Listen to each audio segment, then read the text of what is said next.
Hey, you guys. Okay, so today is Let's Talk About It, episode 4. Today's going to be kind of a heavy topic. It's no, there's not any kind of, it is a heavy topic. So if suicide's something that's trigger for you, um, maybe today is not the day to listen to me. So it's not because I don't think it's good information that we should be listening to and pushing out there for awareness and to be able to help ourselves possibly or other people. But if it's too triggering for you, then by all means, skip on to the next episode. Um, there is a story that's out there right now, and it is about a young girl. Actually, it happened in late 2023. Her mother has been pushing awareness, and it has gained a lot of traction lately. I'm not even sure if I knew about it in 2023. I don't particularly remember, but man, I have been listening to it very closely recently and following what's happening with the court systems and everybody involved. So although she is not the only child in America to commit suicide, she is the one that's catching the media attention right now. So, using this traction to really push out awareness is critical. It really is critical because it is a problem. Our children are killing themselves, and that is just, that's the truth. It's the sad, sad, sad truth. So, we're going to talk about not that case, but we're going to talk about suicide today. So I'm going to tell you the definition of suicide because not everybody understands that. So suicide is defined as death caused by self-directed injurious behavior with the intent to die as a result of behavior.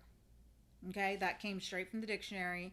Um, when we think of like in the psychological world, a lot of times people talk about suicide and they talk about Durkheim's four types of suicide. The more I thought about sharing that information, maybe for another day, I really don't feel like this is meant to be like any kind of a classroom educational, let's dig into the psychological information of suicide, as it more is the awareness and how to care for ourselves and other people that we love when we're in that situation. So that's what I'd really like to focus on today in this podcast. So 988. What is 988? It is the crisis line. So, if you are struggling and you have nobody to reach out to and you don't want to press 911, 988. It's a crisis line. Okay? It's going to get you to someone that can talk to you right then and there. If you don't want to talk, you can text HOME, HOME, to 741 741. You'll reach a crisis counselor there also. I made a lot of notes about everything that I wanted to touch on today, so you're going to see me look down if you're watching this and not listening to it. I want to tell you a few stats, and I did pull this off of this suicide awareness, which pulls the CDC's information.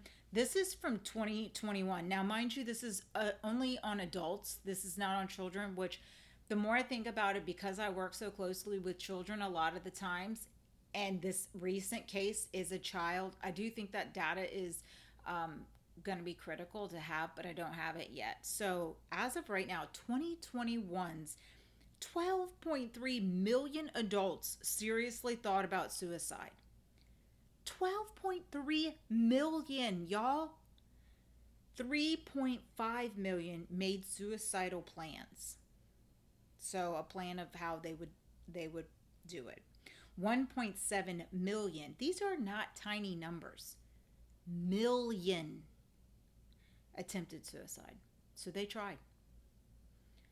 48,183 people died by suicide in the US.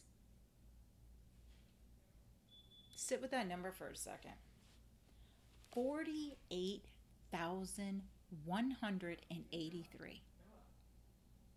And I'd also like to say that that's adults based on the CDC 2021. Think about what was happening in 2021, the world we were living in at that moment, what was going on, what possibly uh, has it increased. I don't know. I don't know. I don't have that data yet. Um, that's what's reported. I want you to think about that too. These are reported. How many aren't? One death every 11 minutes in the US. One death every 11 minutes. So this is not a fad. This is not a phase. This is not a, this is, oh, it's a fluke. No, this is real. Suicide is real. It's a real, real thing. You have to ask yourself why. Why? What's so hard? People that have never been sad before, they don't get it. Like really sad, like severely depressed. If you've never felt that hopeless before, you cannot truly get it. And so often people judge in those situations. They so very easily go, life can't be that bad. Oh, you must have something to live for. That all feels so judgmental. Even if it's not meant to, that it felt judgmental just coming out of my mouth. This is such a hard topic, y'all. This is such a hard topic. I took a recent new training on suicide. Just how to help my clients, what resources are out there. I like to do that. We are mandated to do like brush up courses every few years for our licensure, but this was like a really big one, and I absolutely loved the training. um, these are a few things they touched on in there, and I want to talk about it. The upstream approach to approaching this topic: goals, build protective factors, prevent problems. So what does that mean? So that upstream approach, when you're thinking about trying to prevent suicide, define your purpose. Like, ask yourself right now, what is your purpose?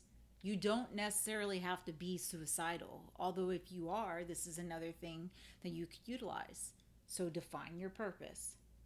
Promote social network. This is going to be critical, and you're going to hear this from me at the latter part of this conversation, because I'm going to talk about some things that we can implement that are very effective, and that social network is going to be critical, whether it's peers, so suicide support groups, whether you are a religious person and you go to church and there's church groups that you can just be around, people that you feel comfortable with, family, friends. If you're like, no, I don't have any of that, there's always support groups. For sure. I promise you. There's always resources. And you dial that 988, they can give you resources in your area, I'm sure. Okay. Um, Mental health literacy.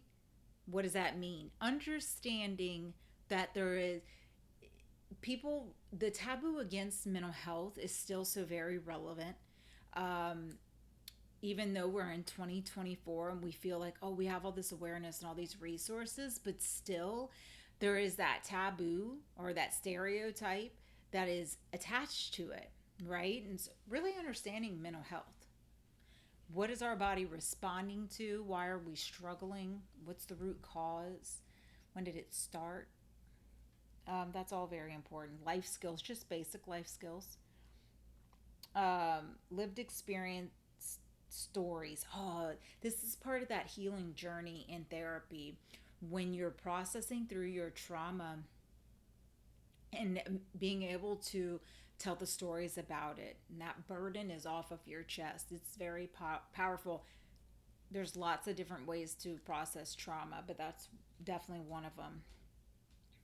Reduce, eliminate psychosocial hazards, things that trigger you, areas, places, people that are just, they're hazards, right? They're not good for your mental health. Okay. Reduce psychosocial hazards. Okay, so we're going to step down into that a little bit more. So you eliminate your threat, you substitute your mental health promotion, redesign work culture for optimal well being, educate workers. This was more related to, so basically educating yourself or the people around you about suicide prevention, encourage personal resilience and recovery. Okay, then you get the midstream, early identification and link to care. So important. So many people do not know where to go get help. Downstream, manage crisis, restore functioning. So reducing the access to lethal means. It's so critical when it comes to dealing with suicide and trying to prevent it. What does that mean? If this person's suicidal and they have a gun in their house and bullets in their house, we need to eliminate that. A lot of people don't want to give up their guns. So there's no judgment. Nobody's saying you have to pull that out. So maybe get a, I think the example given was like, get a secured lockbox, safe or whatever, lock it, and then go give the key to somebody you trust. So you don't have access to it, but yet your belongings are still there for when you feel better and safer. If you're feeling like that and you have like old meds in your house, clear them out. If you can't do it, but you want it done, ask somebody to help you. Lots of people will do that for you, I promise you.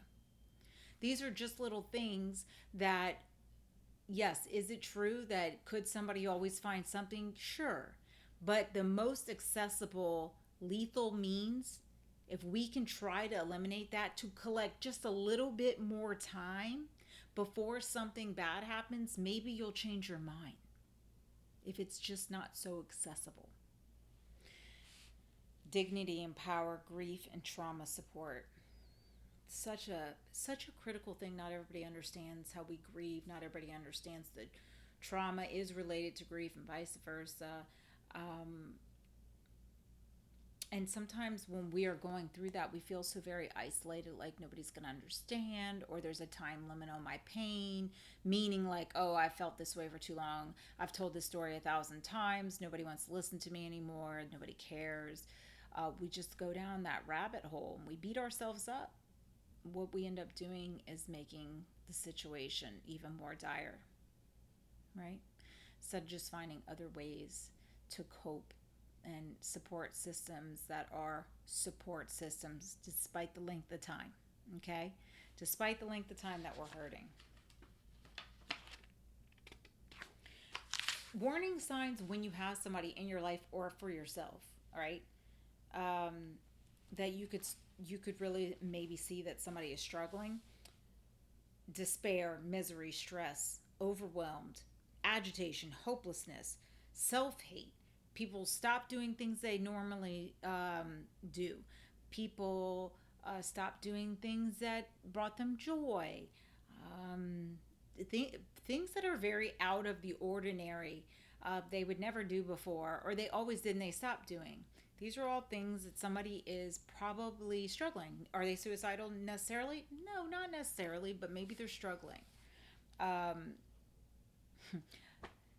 when I was in grad school, and actually, I think the percentage in this training was 79% of professionals still use this. I do not know where the data is at right now to this day. I think this was an older training because it was a pre-recorded one. But I'll tell you this. This was about suicide contracts. So back in the day when I first started learning, suicide contracts were a huge thing, right? So if somebody was suicidal and they were in your office, you would make a contract. Basically saying that they're not going to hurt themselves and they're promising to go do A, B, and C, and we have safety people to maybe transport them to the hospital, and if we didn't, then we had somebody transport them. We called them an officer or whatnot. they sign the contract.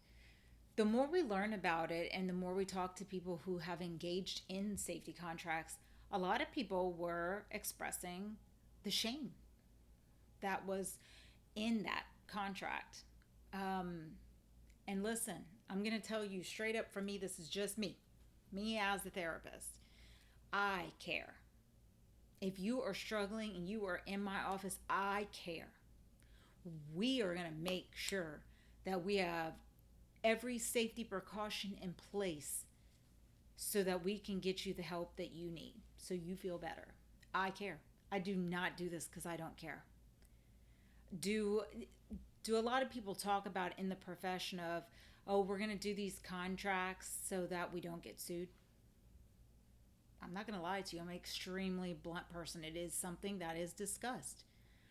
But the training I just took said there's loopholes through everything. There's no such thing as, clearing yourself of, all things.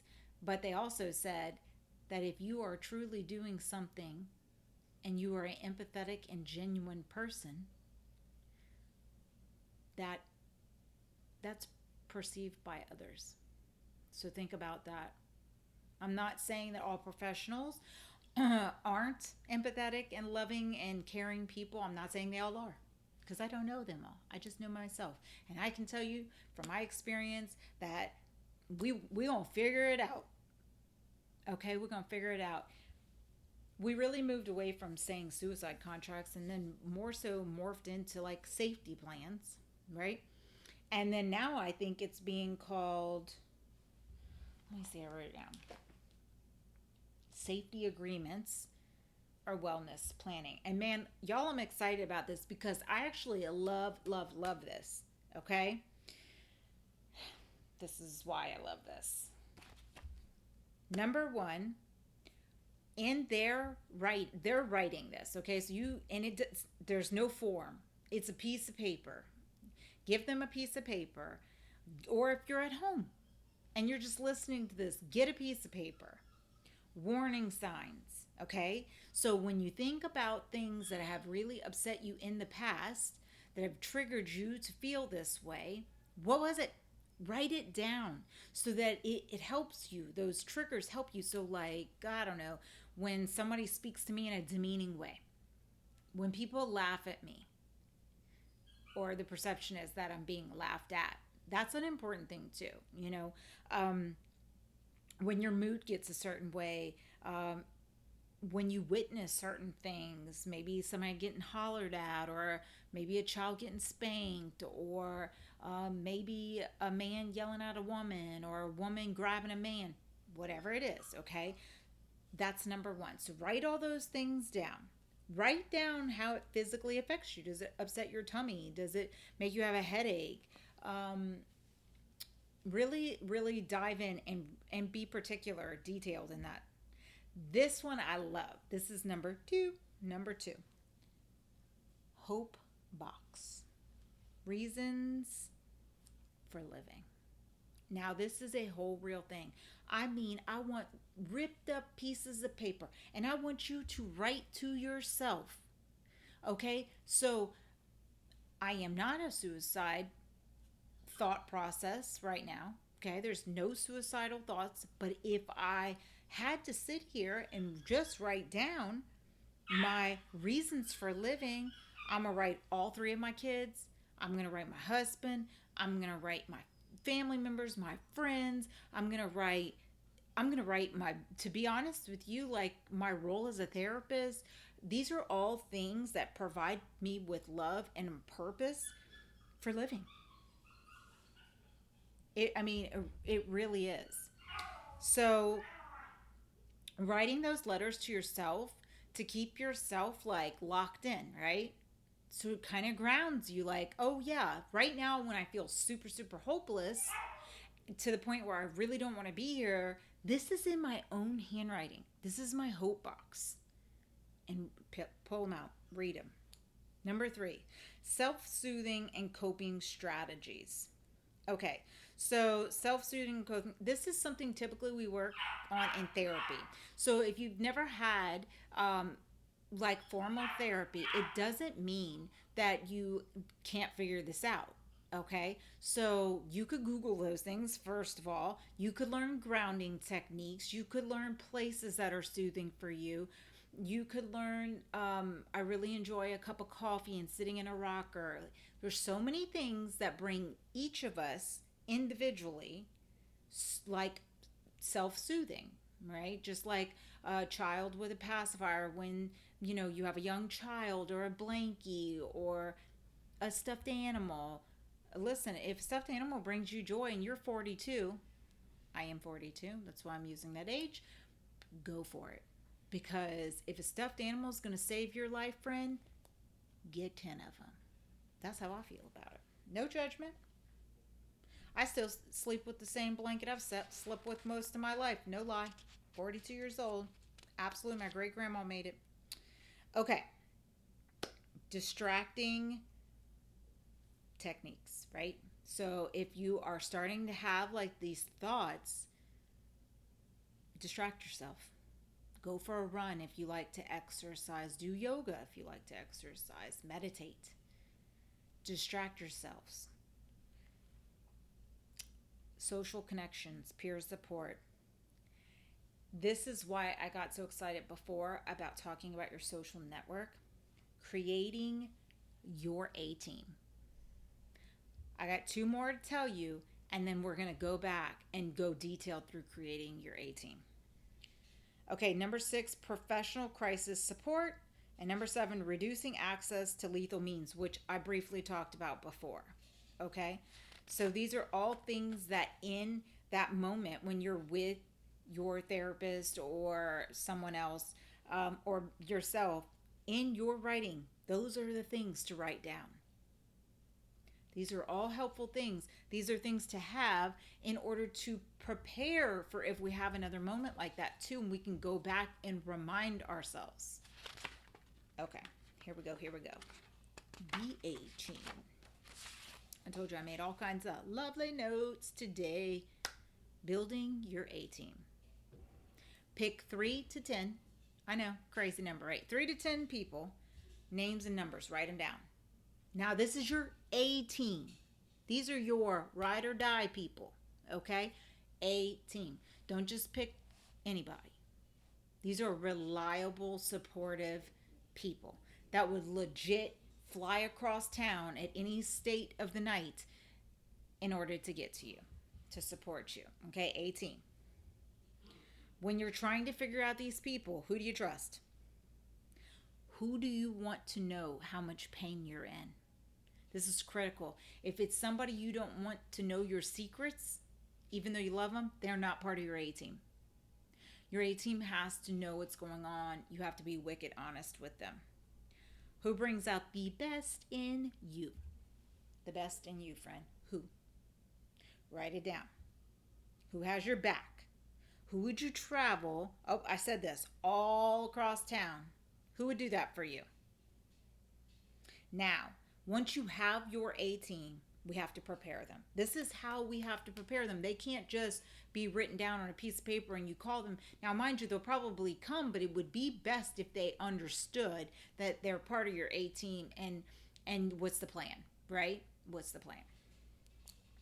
So you notify them. Maybe you have a code word. Maybe you don't want to get into it, but if you are feeling suicidal and it's that serious, have a code word. It can be one word. It could be as simply as help. I hope you guys can't hear that dog in the background, but I fear that you can, and I'm very sorry. It is not my puppy. Okay, so code word. What do they need to do? My recommendation is they need to just show up and listen. That's it. Just show up and listen. Crisis resources. Okay, that's something we need to know. So if you're in a crisis, you need to have the resources written down, or maybe you can give it to them ahead of time, or maybe it can just be in your little bundle of information that you've written down for yourself. So maybe a local crisis center, or numbers, or resources, or maybe your counselor if you have a psychiatrist. All those things. Those are all super important. Now, this is fun to me although I know it's part of something that's just so serious, but like I feel like this is just an incredible exercise to do anytime, really. They're called non-demand carrying contacts. So you can just very, like, out of nowhere, just because you're thinking of this person, be like, I'm thinking about you. That's it. Or I care about you. I see how strong you are. I have hope for you. I am looking forward to seeing you. If you are somebody supporting someone who is struggling, these are very simple statements that are very true, that are very powerful. It's also a really wonderful thing to be able to support the people you love in your life by sending out just random statements like that. Like how nice to just be like working one day and somebody you haven't even heard from in weeks, but is a special person to you, just randomly says that. Like how that's heartwarming. I love that. Okay. So we got our A team. I want to talk about something that they brought up, and I didn't even know this was a thing. I'm a little disappointed because I tried to go to the website and it was not operational. So I'm not sure if they changed the name or not. So, psych wards versus, it's kind of like a sanctuary house, and I want to talk about it. I don't think they're everywhere. I don't know how much resources are out there that have these, but when you think about going to a psych ward, for those of you who have never been, um, there are things in psych wards like restraints, isolation. A lot of times people talk that they feel like they've lost their civil rights. Um, the they wrote inhumane waiting time. Um, I feel like going to the ER in any kind of emergency situation, you wait. And I don't want to say it's inhumane, but yes, if it's life or death, like there should be a priority, but I don't know how that actually works. Or how they prioritize that stuff. And I do know that lots of places are shorthanded and there's just only so many beds or so many people to care for. So I don't want to like speak poorly about psych wards. I worked hand in hand with inpatient units for like 10 years, and I know how hard it is to work in those units. But from a patient perspective, and that's where we're at right now, is we're looking at how they feel, right? And so those are feelings they could have in a psych ward situation. Now, versus these sanctuary homes.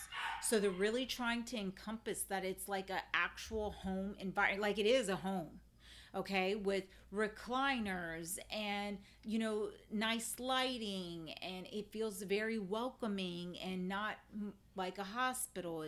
There's no shame. It's there to truly just be calm and be relaxed and get the help that you need.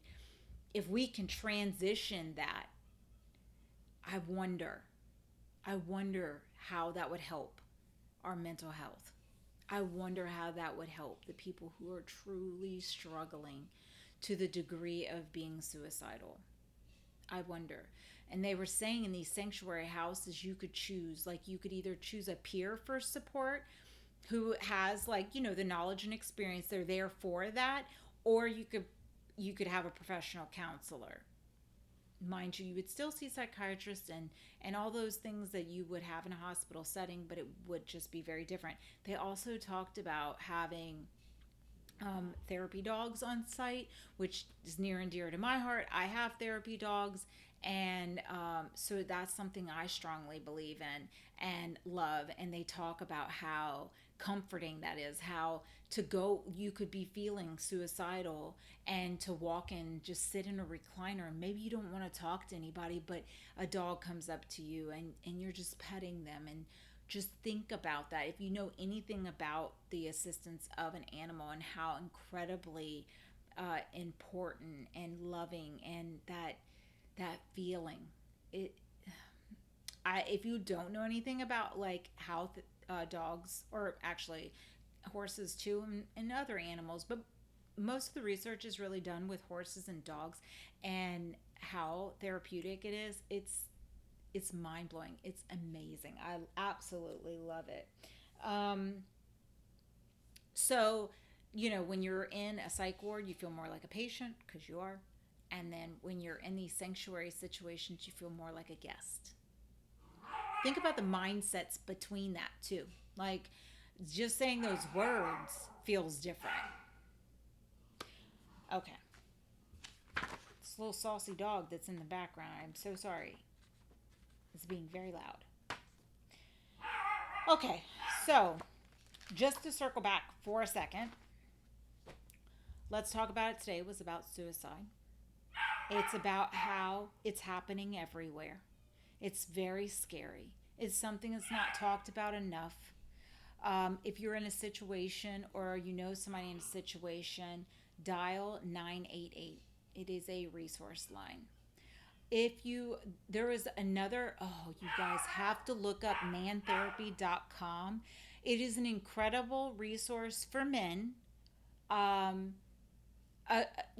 it's not everybody is open to therapy or getting help. It was a very unique way where they used humor and in order to really push out help. I watch the videos all the time. They're incredible. There's a website. There's so many resources on there. Also, mantherapy.com. Love it. Um, you guys, this is a big topic. Please, please, please reach out. Just say you need help. Say you need help. Your life is worth it. I promise you. We we cannot change somebody's mind necessarily, but we can sure support them. We can work with them. We can provide them resources, and one day something may click and they may be ready to really unpack what is harming them so bad inside that that's causing them not to want to be here anymore. I know each and every one of us was put here for a reason. I fully believe that. And I feel like no matter what, we're all loved by somebody. Even if when we make bad choices, even when we can be forgiven. We can be better. You can feel better. I promise you that. All right, you guys. So this was episode 4. Thank you guys for joining me.